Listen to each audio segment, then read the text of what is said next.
인류를 위해서 큰 업적을 이룬 사람 127명을 뽑아서 기념하고 전시하는 루즈벨트 기념관이 있습니다. 그곳에 한국인으로서 처음 이름을 올린 사람이 있습니다. 혹시 들어보셨을지 모르겠지만 그 사람은 고 강영우 박사입니다. 유복한 가정에서 태어났던 강영우 박사는 그의 나이 13살 때 아버지가 갑작스럽게 돌아가시게 되면서 그의 불행이 시작이 됩니다. 덕수중학교 다니던 15살 때에 그는 축구공에 눈을 맞아서 실명하게 돼요. 그리고 나서 그 충격으로 인해서 어머니가 시름시름 앓으시다가 어머니 또한 세상을 떠나시게 됩니다.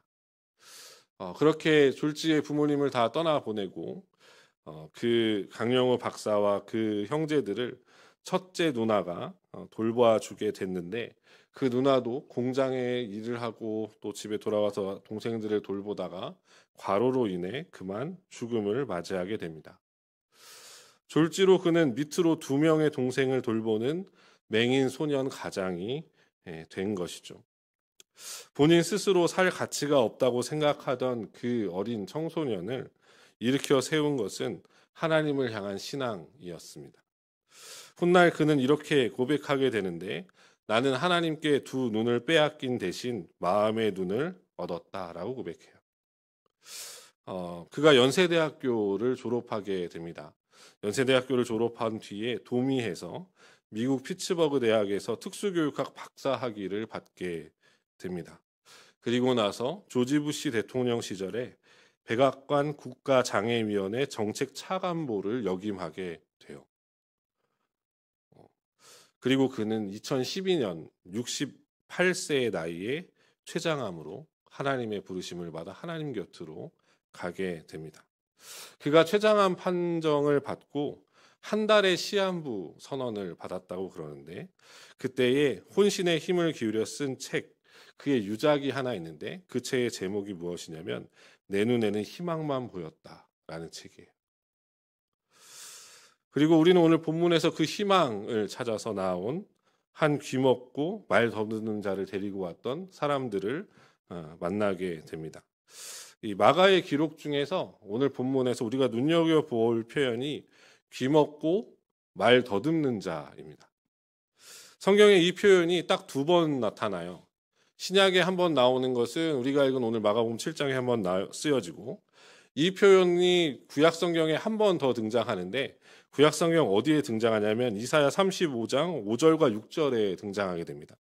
이사야 35장 5절과 6절에 이렇게 기록하는데, 그때에 맹인의 눈이 밝을 것이며 못 듣는 사람의 귀가 열릴 것이며 그때에 저는 자는 사슴같이 뛸 것이며 말 못하는 자의 혀는 노래하리니 이는 광야에서 물이 솟겠고 사막에서 시내가 흐를 것임이라 라고 말씀합니다. 여기에 오늘 본문이 우리에게 보여주고자 하는 매우 중요한 사실이 있어요. 이사야 35장이 그리고 있는 이 그림은 메시아가 도래했을 때, 즉 하나님의 나라가 펼쳐졌을 때에 어떤 일이 일어나는가를 그림처럼 묘사해 놓은 겁니다. 그리고 우리가 읽은 이 마가복음 7장의 오늘의 본문은 바로 그 이사야 35장의 예언, 즉 하나님의 나라가 예수님이 오심으로 말미암아 도래했고 시작되었다는 것을 이 귀먹고 말 못하는 이 사람, 말 더듬는 이 사람을 고쳐주시는 것을 통해서 보여주시고자 하시는 거예요. 이 하나님의 나라는 예수님이 오심으로부터 시작되었고 그 나라는 지금도 진행형에 있습니다. 오늘 우리 신약의 시대를 사는, 교회 시대를 사는 성도들도 마찬가지예요. 여전히 우리는 하나님의 그 나라의 통치를 받으며 살아가고 있습니다. 그 하나님의 나라는 여전히 지금도 우리 가운데 펼쳐지고 있다. 그럼 그 특징이 어떻게 드러나고 있는가? 그 특징이 무엇인가?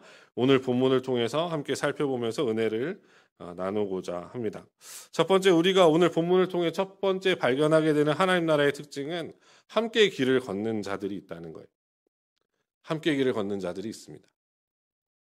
오늘 본문 31절과 32절을 보니까 예수께서 다시 두로 지방에서 나와 시돈을 지나고 데가볼리 지방을 통과하여 갈릴리 호수의 이름에 사람들이 귀먹고 말 더듬는 자를 데리고 예수께 나와 안수하여 주시기를 간구하거늘, 이렇게 기록되어져 있습니다. 예수님께 고침을 받았던 이 사람의 상황을 한번 살펴보시면 귀가 먹었고 말을 더듬어요. 말을 잘 못한다는 거죠. 그러니까 무슨 말을 하는지 잘 모른다는, 그러니까 이게 발음이 정확하지 않다라는 의미인데 옆에 통역하는 사람이 있어야 된다는 거거든요. 그러니까 이 사람은 그가 가지고 있는 장애로 말미암아 자신의 소원이나 간구를 예수님께 정확하게 전달할 수 없는 사람입니다. 귀가 들리지 않았기 때문에 예수님에 대한 소문이나 예수님이 행하시는 이런 이적이나 기적들에 대해서도 듣기 어려웠을 가능성이 커요. 그런데 이 사람의 주변에는 그와 함께 하고자 하는 사람들이 있었습니다. 이들은 예수님에 대한 소문을 들었고 예수님의 행하시는 이적에 대한 소문도 들었습니다. 대부분의 신약학자들은 마가가 고의적으로 오늘 본문에서 지명을 자세하게 써놨다고 이야기해요. 두로 지방에서 나와서 시돈을 지나고 데가볼리 지방을 통과하여 갈릴리 호수에 이르렀다. 이 자세한 지리적인 설명은 이 지역들이 다 이방인들이 사는 지역들이거든요. 오늘 본문의 바로 앞단락, 수로보니게 여인의 믿음을 보시고 그녀의 딸을 고치신 이 사건, 이방인이었던 수로보니게 여인, 그 여인의 믿음을 보시고 그의 딸을 고쳐주신 이 사건과 오늘 본문의 사건이 연결되어 있기 때문에 그래요. 그러니까 이 귀먹고 말 더듬는 자와 그를 데리고 나온 사람들도 이방인 지역에 사는 이방인일 가능성이 높다는 겁니다. 이 이방인들이 예수님께 나와서 안수하여 주시기를 간구했다라고 말해요. 이 이방인들은 예수님에 대한 소문을 들었고요. 귀먹고 말 더듬는 이 친구를 혹은 이 이웃을 예수님께 데리고 가서 예수님께서 안수해 주시기만 한다면 이 사람이 나을 수 있을 거라는 분명한 확신과 믿음이 그들 가운데 있었던 거죠. 결국 하나님 나라를 함께 걷는 사람들에게 있어서 중요한 것은 무엇입니까? 믿음입니다. 동일한 믿음이요. 동일한 예수, 동일한 그리스도, 동일한 메시아를 향한 분명한 믿음이 중요해요. 장애가 있든 없든 그것은 중요하지 않습니다. 유대인이든 이방인이든 그것도 또한 중요하지 않습니다. 그러니까 하나님 나라는 그 어떠한 차별도 존재하지 않아요. 그러나 그 하나님 나라는 혼자 걸어가는 나라가 아닙니다. 혼자 살아가는 나라가 아니에요. 그런 의미에서 보면 지금 함께 예배드리고 있는 나의 좌우, 앞뒤, 양 옆에 앉아 계시는 성도님들은 매우 귀중한 사람들입니다. 귀중하십니까? 매우 귀중하신 분들이에요. 잘 생각해 보세요. 우리는 다 태어난 곳도 다릅니다. 물론 큰 덩어리에서 보면 인천시에서 태어나신 분들이 많겠지만 태어난 동네도 다르고요. 사는 곳도 다릅니다. 생활의 수준, 죄송하지만 생활의 수준도 달라요. 지식의 정도도 다릅니다. 그럼에도 불구하고 우리는 어떤 사람들입니까? 함께 손붙잡고 하나님의 나라를 걷고 있는 동행자들이잖아요. 내가 힘들 때 나를 위해 기도해 주는 사람들은 옆에 앉아 계신 분들입니다. 내가 방황할 때 찾아와서 권면해 주는 사람들도 내 양옆에 앞뒤에 앉아 계신 그분들이에요.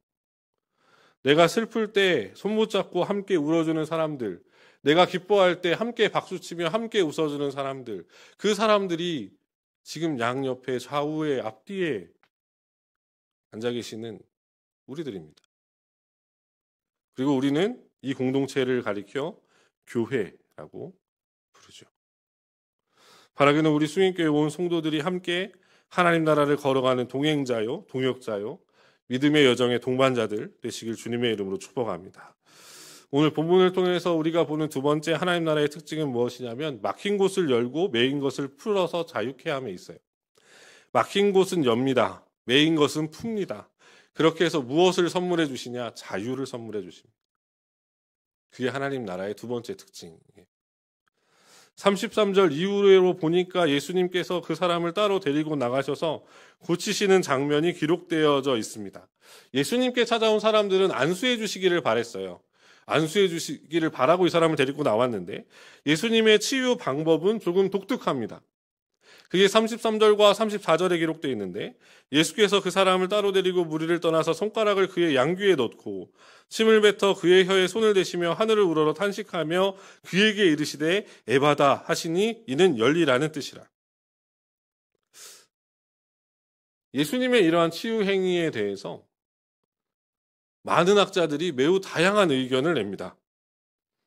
여러 주석서를 봤는데 주석서들 중에 어떤 질문도 있었냐면 도대체 예수님은 어디에 침을 뱉으신 것인가? 에 대한 주석도 있었어요. 이게 땅이냐, 그 사람의 손이냐, 아니면 그 사람의 뭐 얼굴이 뭐 아무튼 이게 주석서들도 이거에 대해서 뭐라고 딱히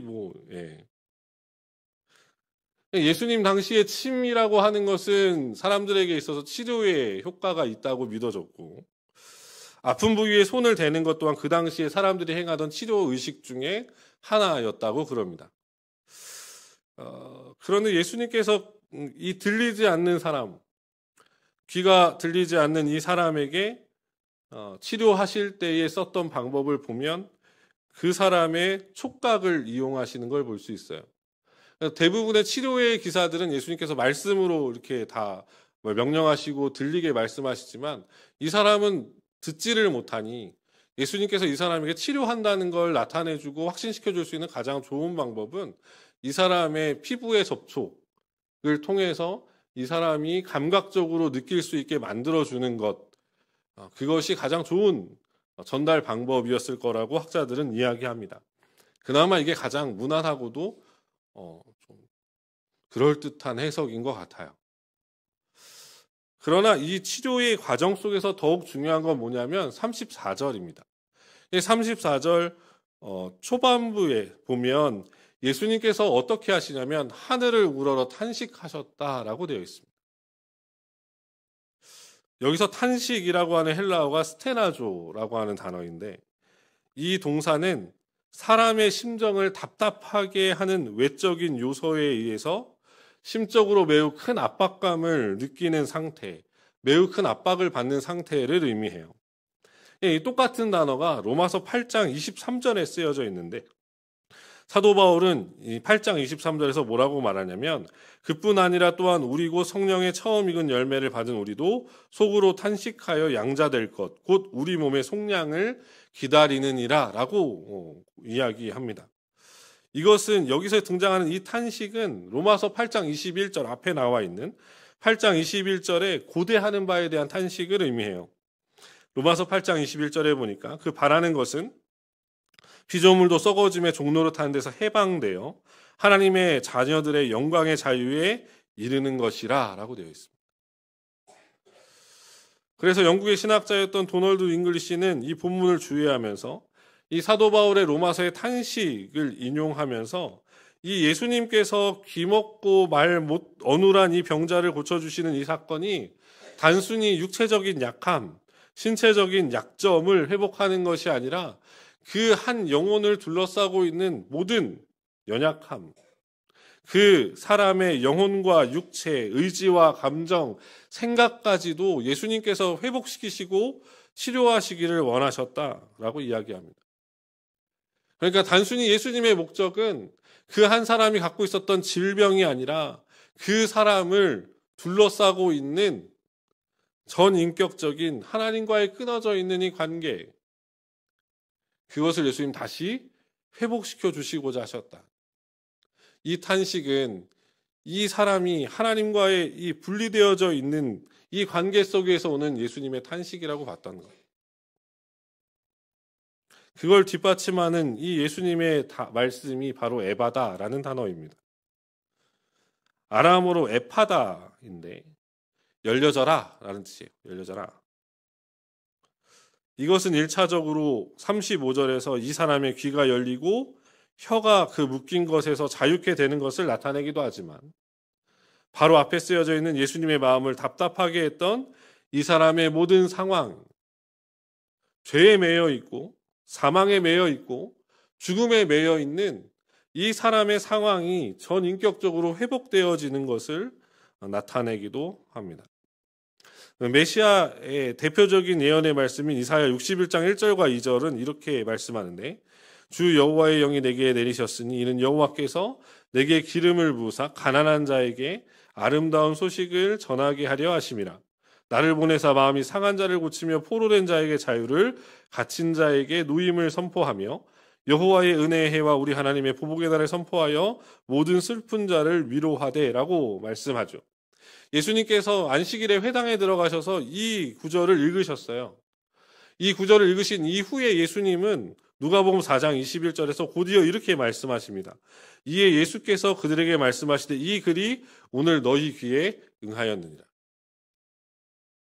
예수님께서 오셔서 마음이 상한 자를 고치시고 포로된 자에게 자유를 주고 갇혀있는 자들에게 노임을 선포하신다.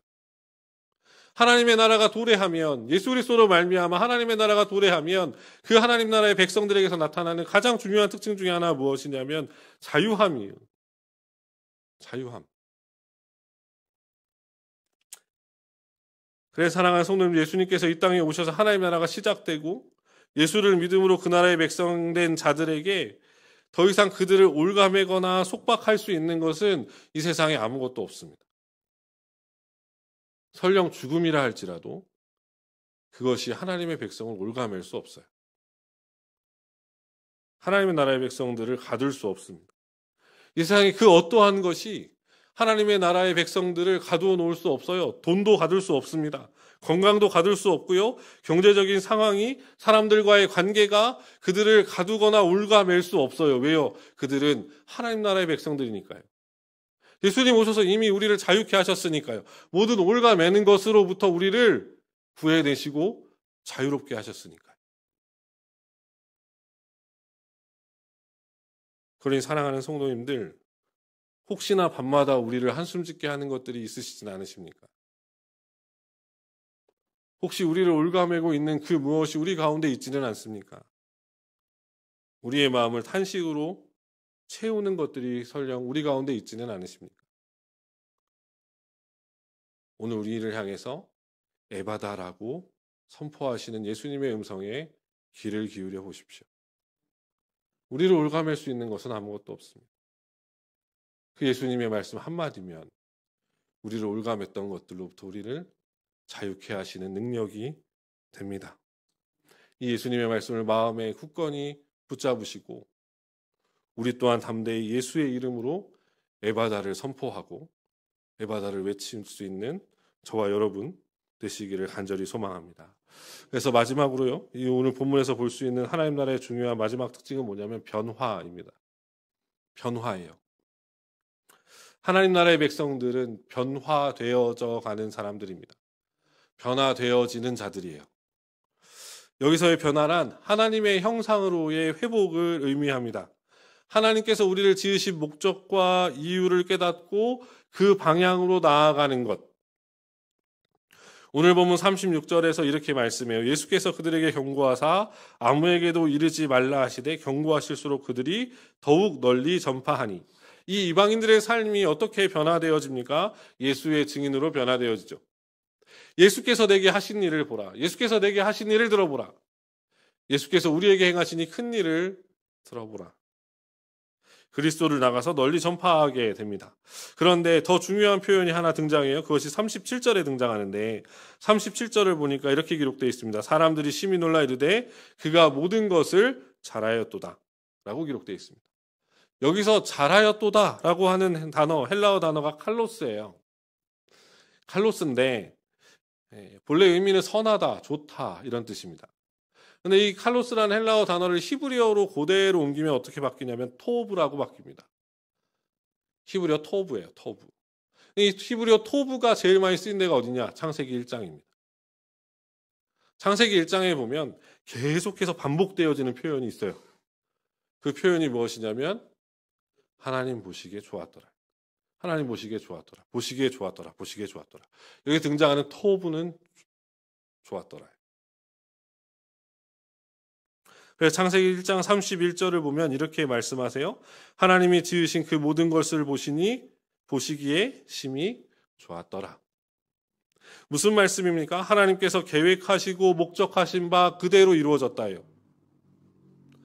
하나님이 그려내셨고 하나님이 계획하신 그대로 이루어졌다. 오늘 본문에서도 마찬가지예요. 사람이 귀가 들리지 않고 말이 어눌한 것, 이러한 신체적인 약함들 뿐만 아니라 사람이 죄와 사망과 세상의 것들에 얽매여서 사는 것이 하나님께서 본래 사람을 지으실 때의 목적이 아니라는 거예요. 하나님의 형상대로 지음받은 모습이 그게 아니라는 겁니다. 따라서 지금 예수님께서 귀 먹고 말이 어눌한 이 사람을 고치시는 이 모습은 단순한 치료 그 이상의 이적이라는 거예요.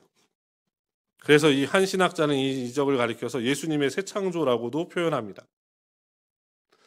예수 그리스도로 말미암아 그분을 경험하고 인격적으로 만나서 하나님의 백성이 되고 하나님의 자녀가 된 그들이 다시 하나님이 우리를 지으신 본래의 목적으로 회복되어져 가는 그 나라. 그 나라가 하나님의 나라예요. 그래서 사도 바울은 고린도 후서에서 하나님 나라 백성들을 이렇게 표현하죠. 고린도 후서 5장 17절. 그런즉 누구든지 그리스도 안에 있으면 새로운 피조물이라. 이전 것은 지나갔으니 보라 새 것이 되었도다. 하나님 나라의 백성으로 사는 사랑하는 성도님들, 우리 자신을 겸손히 되짚어 보죠. 우리는 얼마나 하나님 나라의 백성답게 변화되어져 가고 있습니까?